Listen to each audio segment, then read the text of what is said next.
Pues vamos a dar paso entonces al análisis, al debate de lo que dijeron esta noche los candidatos, aspirantes a llegar a la Casa Blanca o en el caso de Trump a permanecer en ella. Comienzo con Giovanni en la ciudad de Washington entonces para retomar este debate. Y antes de entrar en los detalles de lo que dijeron, quiero conocer su panorama general de este debate que tenía unas reglas distintas, una dinámica diferente y había una agenda específica para desarrollo de temas. ¿Cuál es su percepción?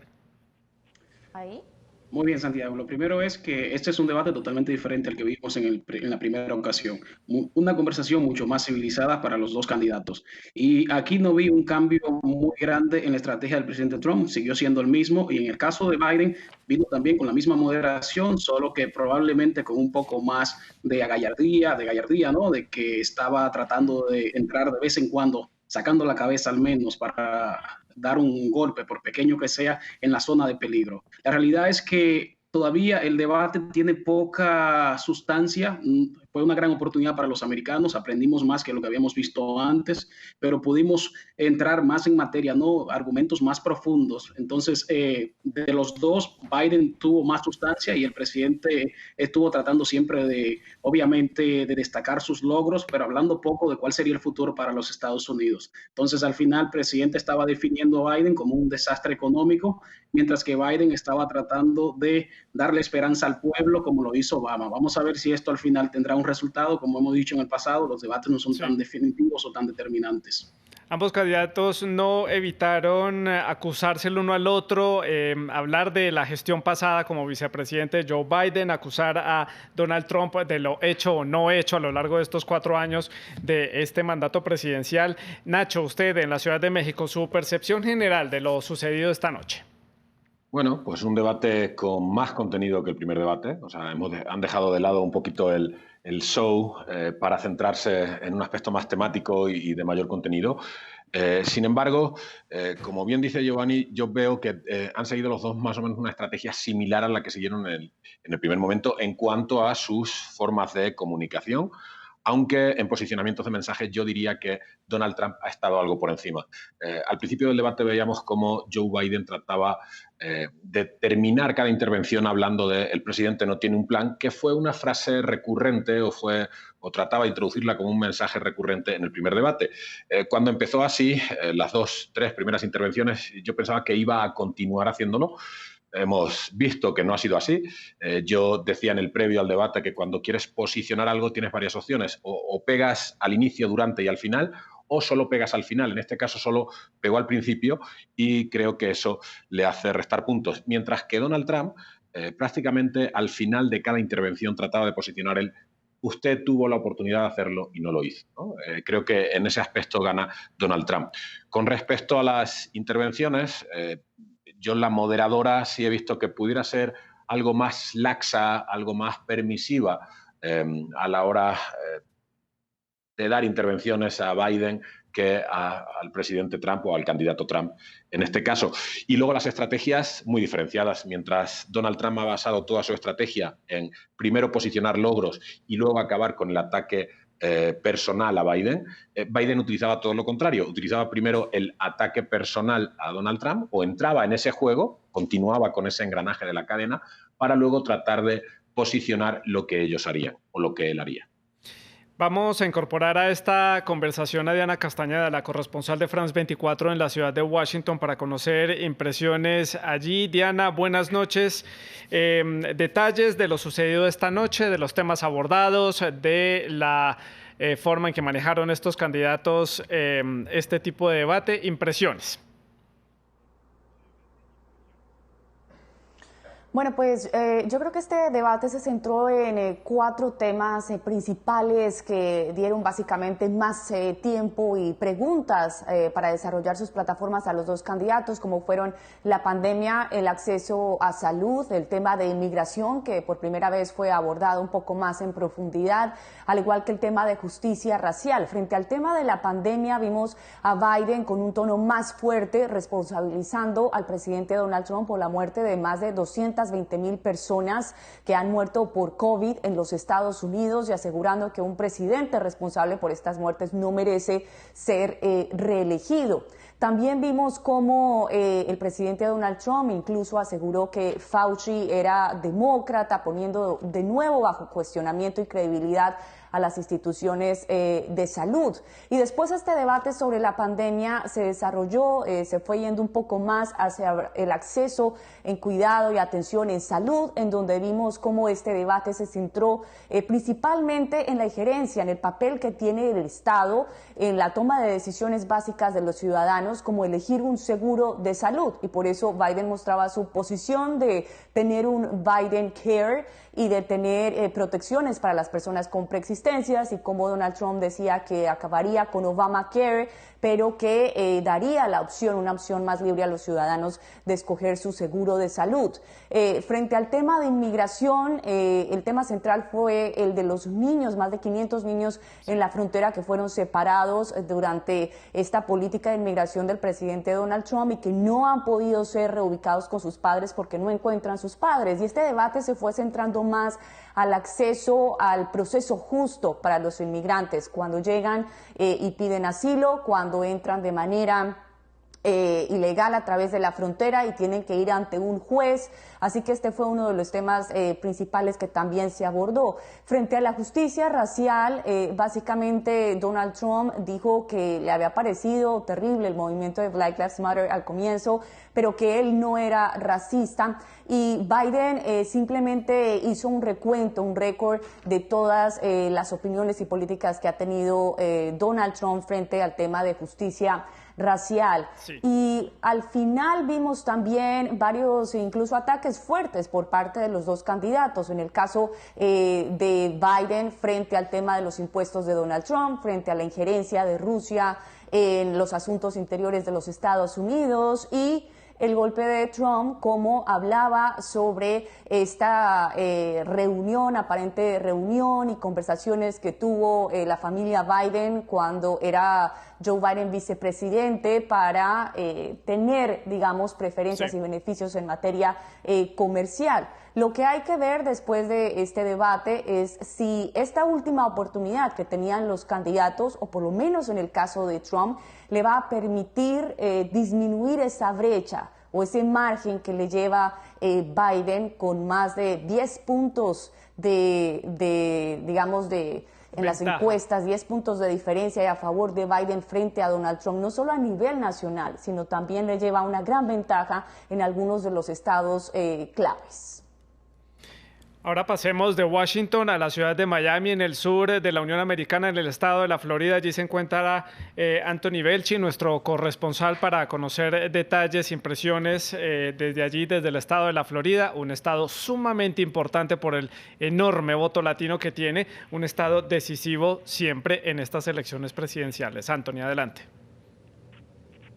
Sí, ¿qué tal? Muy buenas noches. Pues lo cierto es que había cierto escepticismo por este debate por parte de la comunidad latina, especialmente porque prácticamente en ese último intento que había en este último debate, pues en la agenda no estaba previsto ningún tema de interés para la comunidad latina. Al menos aparentemente. Sí que es verdad que se ha abordado y de manera bastante profunda por parte de ambos candidatos pues el tema del Obamacare, la reforma sanitaria, y de qué manera pues esos 11 millones de personas que podían perder el seguro médico, pues esos retos que se podían enfrentar a partir de ahora. Pero sorpresivamente ha entrado en juego un tema, el tema de la inmigración, en el que cuando la moderadora le ha preguntado de manera, bueno, le ha insistido en varias ocasiones, es ¿qué usted va a hacer, señor presidente, para reunir a esos 500 niños que fueron separados de la frontera? Él lo único que ha podido contestar al respecto ha sido con ataques a la política de Obama y Biden, de sus antecesores, diciendo que ellos eran los que habían construido esas jaulas, muy polémicas, por cierto, en las que se ponían a los inmigrantes detenidos. Sin embargo, él no ha dado una respuesta clara a lo que va a pasar con esos niños. Se ha limitado a decir que efectivamente va a cuidar de esos niños, que los está tratando muy bien, y no ha dado más información al respecto. Yo creo que era una buena oportunidad también para que se explicara qué es lo que va a hacer en materia inmigratoria, algo que sí que ha hecho el candidato Biden, diciendo que hay que buscar una solución para esos 11 millones de indocumentados que viven en Estados Unidos. Otra cosa muy importante también es el tema del salario mínimo, algo que se está poniendo se está abordando en toda la nación, ese problema que hay ahora con la economía, los trabajos y demás. Yo creo que el presidente tenía también una buena oportunidad para explicar bien cuál era su plan. Él únicamente se ha limitado a decir que esa reforma para conseguir ese salario mínimo se tenía que hacer a nivel estatal, algo que Biden está defendiendo y mucho a lo largo de esta campaña. Gracias, Anthony, por este resumen, recoger algunos de los puntos tratados a lo largo de esta noche en conjunto con Diana Castañeda también en la ciudad de Washington. Me concentro ahora entonces en mis invitados, Giovanni y Nacho, para analizar algunos puntos destacados de esta noche en los minutos que nos resta para este análisis. Comienzo con Nacho. Una oportunidad aquí grande, ya lo decía Anthony, para Joe Biden fue el tema de la migración. Lanzó una carta y hizo ahí una propuesta interesante y dijo que en los 100 primeros días de llegar a ser presidente de Estados Unidos presentaría un proyecto para que 11 millones de indocumentados en Estados Unidos podrían empezar su camino hacia la obtención de la ciudadanía estadounidense. Esa carta, con esas palabras, cae fuerte en la comunidad hispana, cae fuerte en los migrantes que hay en este país. Ya lo hablábamos, es importante para la economía de Estados Unidos tener la fuerza de los migrantes allí. ¿Cómo interpretar ese gran anuncio que hace él? Pues efectivamente es una gran propuesta. Primero hay que pensar que una cosa es presentar el proyecto y otra cosa es que salga adelante. Luego hay que ver el impacto que va a tener o el impacto que él podría tener sobre el voto latino, porque no olvidemos que uno de los aspectos importantes durante toda la campaña en los que ha insistido Donald Trump es en el aspecto ideológico, metiendo a Biden dentro del o de la esfera comunista, ¿no? Y sabemos que muchos de los inmigrantes muchos de los migrantes que recibe Estados Unidos vienen huyendo de regímenes donde han vivido el socialismo y el comunismo, ¿no? Entonces, obviamente es una gran carta, pero habría que ver, hay que esperar, yo creo, todavía unos días a ver qué impacto pudiera tener. De llevarse a cabo, obviamente es una gran noticia. ¿Arriesgó mucho Biden haciendo ese tipo de declaración en un debate como este? Sí, para mí sí, pero obviamente los debates también son para arriesgar y para hacer también grandes anuncios. Pueden salir bien y pueden salir mal. Desde luego, si no arriesgas, es muy difícil que ganes. Entonces, también tienes en determinados momentos que arriesgar. Y además, necesitaba tener algo de impacto por una sencilla razón, porque vemos que dos estrategias muy diferenciadas en hacia dónde quieren mandar los rumbos o hacia dónde quieren encaminar los rumbos del país, tanto Trump como Biden. Mientras Trump iba más encaminado hacia el aspecto económico, lo hemos visto en el tema de salud, lo hemos visto en el tema de empleo, lo hemos visto en el tema incluso del COVID relacionado con la salud o en el medio ambiente. Vemos cómo Biden ha centrado todo el aspecto, lo centraba en el aspecto sanitario, ¿no? En medidas de medio ambiente, en medidas del COVID, en medidas de empleo, y eso puede quedar un poco light o un poco vacío si no tienes algo que pegue con solvencia o con determinada fuerza en alguna de los temas, en alguno de los temas que puedas tratar, ¿no? Giovanni, veo en las redes sociales mucha actividad y muchos comentarios en torno a muchas frases que dijo el presidente Trump, que la gente pregunta de dónde sacan las cifras. Dice, el 99.9% de la gente no se contagia de COVID-19. Soy la persona menos racista del mundo, cuando ha atacado en sus discursos a la comunidad afro y a las mujeres de forma contundente. también dijo que la ciudad de Nueva York era una ciudad completamente fantasma. Tal vez lo fue en el momento del apogeo de la pandemia allí, pero la ciudad poco a poco ha ido recuperando su vida al aire libre, pese a que ya el invierno está a la vuelta de la esquina. La gran pregunta es, ¿el presidente Trump de dónde saca y se arriesga a lanzar semejante cantidad de cifras en un debate sin tener la más mínima certeza de lo que está diciendo, y ya lo critican en algunos sitios de fact-checking que no está diciendo la verdad? Lo primero es que debes tener en cuenta que el presidente Trump se caracteriza por un estilo en el cual no tiene términos medios, no tiene paños tibios. Trump siempre habla en términos absolutos y en términos, obviamente, diría yo, bastante fuertes. Para él las cosas son las mejores o son las peores. No hay nada en el medio, es blanco o es negro. Entonces te das cuenta que también es una persona que nos ha demostrado que puede cambiar de opinión varias veces dentro de los últimos 5 minutos. Pero Sí. básicamente aquí lo que pudimos ver fue una persona o un debate que para mí, desde mi punto de vista, bastante parejo, con estos dos candidatos que tuvieron desempeños bastante decentes, y podría decirte que las personas que son seguidores de Trump van siempre a decir que este ganó, y las que son de Biden, que Biden ganó. Y específicamente aquellos que vean el debate por la televisión pensarán que fue Trump, y el que lo escuchó en la radio o a través de un podcast dirá que fue Biden. Incluso las personas que lo lean pensarán algo distinto. Lo Claro. importante es que todo comunica. En la comunicación política, las acciones y las inacciones también comunican, todo comunica. Biden quiso diferenciarse desde el principio de Trump. Llegó con su mascarilla puesta precisamente por una estrategia. Sabía que Trump iba a llegar fiel a su estilo sin ella, a pesar de que Trump es el gran propagador, obviamente, en este caso del virus. Y era natural que Trump empezara minimizando la crisis económica o minimizando la crisis, evidentemente, sanitaria, y maximizando, obviamente, su gestión, hasta llegar incluso a acariciar un poco su ego al decir que algunos líderes internacionales le han felicitado por su maravillosa gestión. Y Biden obviamente vino a hacer todo lo contrario, vino a desnudar la gravedad de esta crisis que está viviendo Estados Unidos, naturalmente para poner en contexto lo que él entiende que ha sido la falla, el desastre del presidente Sí. Trump, por supuesto. Trump empieza encontrando un culpable, y ese culpable en este caso es China.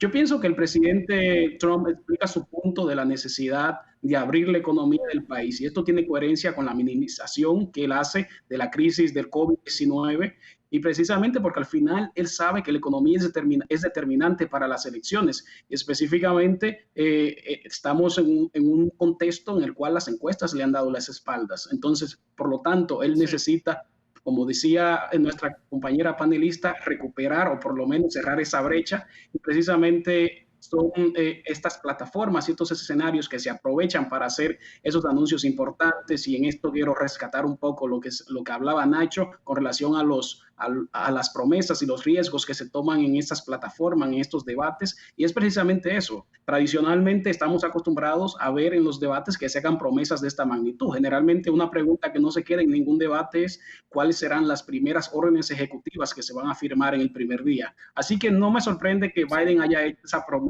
tan grande, porque la realidad es que él prometió que lo iba a someter. Esto no significa que se va a aprobar ese proyecto de ley, y mucho menos que va a lograr el consenso en las cámaras del Congreso. Nacho, su opinión en torno a esta serie de comentarios y de frases y de cifras que ha dado Trump a lo largo de todo el debate, y también adiciono ahí el comentario de Biden en torno al fracking, que desdice un poco lo que él ha dicho a lo largo de la campaña en torno a este tema. Ya queda uno confundido en si lo apoya o no. Ahí se está jugando un punto importante, y son la gran cantidad de empleados que hay en Pensilvania que trabajan precisamente en la industria del fracking. Ujú. Pues yo creo, con respecto a las frases y los datos que lanzaba Donald Trump, pues obviamente coincido con mi compañero, con Giovanni. Sabemos que la comunicación de Donald Trump es o a todo o a nada, que sí que es muy cambiante, pero hay algo que lo caracteriza más allá de que sea el todo o nada. Él no tiene miedo a la crítica, no tiene miedo a quedarse aislado en esa espiral del silencio, ¿no?, que pudiera existir, y eso es algo que le hace único, o que le hace diferente al resto de candidatos, o bueno, en este caso al candidato Biden, ¿no? Porque además sabe que tiene un núcleo de seguidores que los va a seguir, diga lo que diga y haga lo que haga, ¿no? Creo que cuando está lanzando esas cifras no van tan dirigidas a votante que pudiera estar todavía pensando si me voy por Trump, si me voy por Biden o no me voy por ninguno. Creo que esas son de alineamiento para ese sector más polarizado de sus votantes. Y con respecto a Joe Biden, en el tema del fracking, efectivamente, yo creo que ha perdido una oportunidad clarísima de posicionarse, sobre todo en un estado tan importante como es Pensilvania, un estado industrial que tiene, son 13 millones de habitantes aproximadamente o 14 millones, y que obviamente es importantísimo para la elección del presidente, ¿no? Claro. Pero igualmente tendremos que esperar. Me quedan pocos minutos para terminar este análisis. Mañana las tapas de todos los diarios, las revistas y el tema comentado en los medios de comunicación va a ser este debate y quién ganó y quién perdió, qué funcionó y qué falló. Un poco lo que hemos hecho acá. La pregunta del millón, entonces, Giovanni, para su conclusión, ¿quién ganó? Yo pienso que quien ganó es el pueblo de los Estados Unidos, definitivamente. Podemos ver a mayor profundidad cuáles son las perspectivas, cuáles son las propuestas y más argumentos que lo que habíamos visto en el primer debate. En cuanto al enfrentamiento de los dos candidatos, entiendo que estuvo muy parejo, como mencionaba anteriormente. El presidente Trump tuvo su mensaje bastante claro y precisamente en algunos temas no vimos ningún cambio. Por ejemplo, en el caso del cambio climático, Trump respondió de la misma manera que lo hace siempre, utilizando los conceptos básicos del cambio climático que él conoce, limitándose a decir que quiere aire limpio, agua limpia y no pudiendo elaborar más en los argumentos de su respuesta, pero terminando nuevamente con lo mismo: quiero aire limpio, quiero agua limpia. Yo entiendo que aquí el ganador fue el pueblo de los Estados Unidos y, como había mencionado anteriormente, los seguidores de Biden van a decir que Biden ganó, los seguidores de Trump van a decir que Trump ganó. Sin embargo, las redes sociales también tienen otro elemento, un componente importante, que muchas veces se hacen muchas encuestas en las redes sociales y estas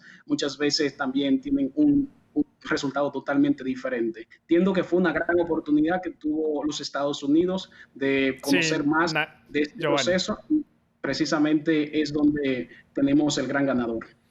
Nacho, su conclusión, ¿quién ganó? Bueno, yo creo que mi compañero Giovanni ha sido muy neutral. Se pueden hacer varias mediciones. Si vemos, para mí, quien lo haya escuchado por la radio, creo que por el manejo de voz gana Trump. Quien lo haya visto por la tele, o en televisión, aquí hay también varias cosas que se podrían ver. En comunicación no verbal, por lo general, Trump es más efusivo. Si te gusta una comunicación más efusiva, más enfática, más pasional, podrías decir que gana Donald Trump. Sin embargo, es curioso. El buen manejo de cámaras que Biden tiene, sí. Él sabe, cuando quiere posicionar un determinado mensaje, mira a la cámara fijamente. Es como si estuviese entrando en tu casa y te estuviese mirando a los ojos. Nacho. Cosa que Donald Trump no hacía. Él siempre miraba a la presentadora, ¿no? Entonces, creo que en ese punto pudieran estar más o menos. Nacho, lo tengo que cortar porque tengo que cerrar ya el programa. Gracias a los dos por habernos acompañado en este análisis, en este debate. A los dos, muchas gracias por haber estado con nosotros y a ustedes también muchas gracias por la sintonía. Gracias.